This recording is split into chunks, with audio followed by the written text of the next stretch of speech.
Hi guys, the Metal Maniac here. This is gonna be my last video for tonight because it's already pretty late. Anyway, so this is sort of a companion piece to my last video where in my last video I did the top five, not really top five, but five death metal albums you should know. Well, this is gonna be a companion piece. This is gonna be five heavy metal albums you should know. And just like with my other video, this isn't necessarily the five best heavy metal albums. These aren't necessarily the five most influential heavy metal albums, and these aren't really my top five favorite or anything. And these are just five albums that I think everyone should listen to at least once. That in my view are some very essential albums. Anyway, so first off is probably the second or first most well-known album on this list, and that is Holy Diver by Dio. This album is very important because it launched Ronnie James Dio's solo career after he left Black Sabbath for the first time anyway. This album is almost perfect, really. I mean, you got some, you got some, not so good songs on here, but you get so many great songs on here. Stand Up and Shout, title track Holy Diver, Caught in the Middle, Straight Through the Heart, and the amazing Rainbow in the Dark. Just some really classic heavy metal songs on here. And of course, Ronnie James Dio's vocals are probably the best they've ever been on this album. Yeah, it's just an album that everyone should listen to. Even if you don't like heavy metal, just give this one a try. But yeah, actually I'm going to put this one away. Alright, next up, okay, so when I was thinking about putting a Maiden album on this list, at first I was thinking Number of the Beast, because it is my favorite and I think it's the best, but, you know what, then I was like, okay, so, that one kind of just, everyone has talked about that album to death, let's try to figure out some other album, and I was thinking, why not something from the Paul Di'Anno era, because this era kind of gets, ignored in favor of the Bruce Dickinson stuff. And the Di'Anno album I had to go with is their first album, Iron Maiden. Yes, Killers is great, but Killers is also one that I think, gets its fair share of popularity. But, I had to go with this one. Just a really solid debut album. There's only really two songs that I don't think really are that good. Remember Tomorrow and Strange World, but everything else is great. Prowler, Running Free, Phantom of the Opera, Transylvania, Charlotte the Harlot, and Iron Maiden are all fantastic songs. I'd say probably my two favorites, or three favorites, I would say, are Prowler, Phantom of the Opera, and Iron Maiden. Yeah, just a really great album. One of the best debut albums in my opinion. And then one of the best Iron Maiden lineups. Of course, Dave Murray, Dennis Stratton, Clive Burr, Paul Di'Anno, and Steve Harris. But yeah, just a really great album. And also, a really great fusion of punk rock and heavy metal. Yeah, Iron Maiden by Iron Maiden.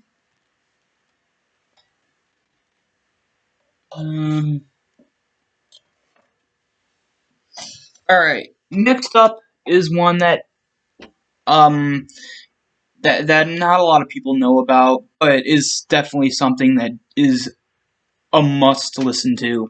And that is the album Don't Meddle with Evil by the band Halloween. That's right, Halloween. It's a heavy metal band, not to be confused with the power metal band Helloween. This album was actually released in 85. I don't know how popular they were back then, but they've kind of, don't have that much of a following nowadays. They're kind of forgotten about. But this album is Perfection. This one actually has 3 bonus tracks that were originally on an EP. One of those bonus tracks is great. The rest, the other 2 aren't.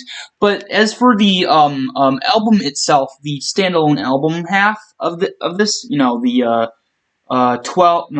11 songs. The 11 songs on the main album are all fantastic.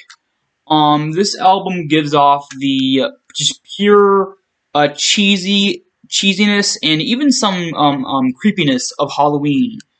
So basically, if you put this on, you know, on Halloween or any time really, you just get that vibe that it is Halloween, and it's just really good. I absolutely love it. Definitely something to check out. Also, what's his name again? I always forget his name.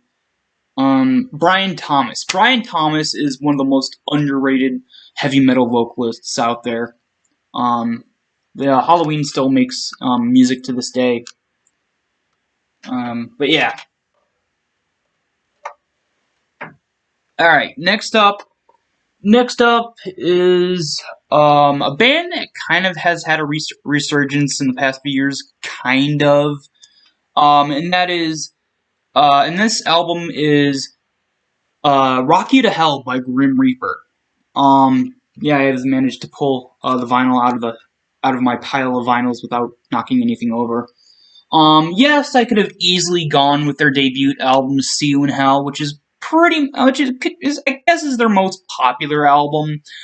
And it is a very good album, but I had to go with Rock You to Hell, because, in my opinion, it's a slightly better album and a slightly more balanced one. It's just really good. It's just a fun listen.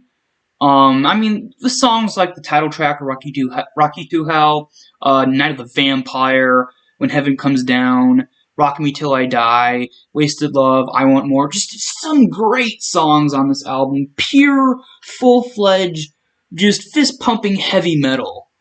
And Steve Grimmett is by far one of the best heavy metal vocalists of all time. But yeah, just a fantastic, fantastic album. Definitely worth a listen.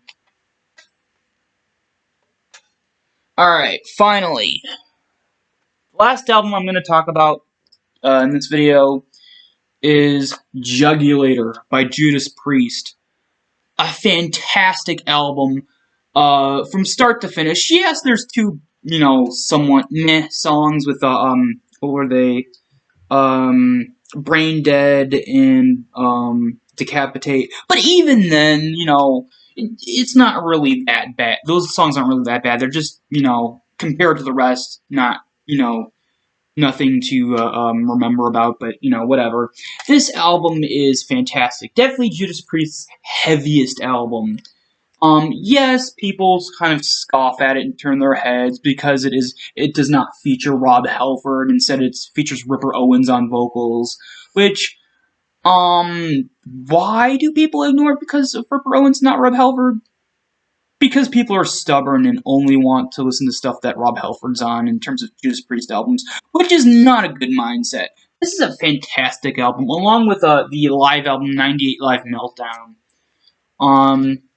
Definitely an album that you just have to listen to it to really, you sort of really know what this album is about and just how just great it sounds. Now, for me, I do have 2 different CD versions. I have one of them right here.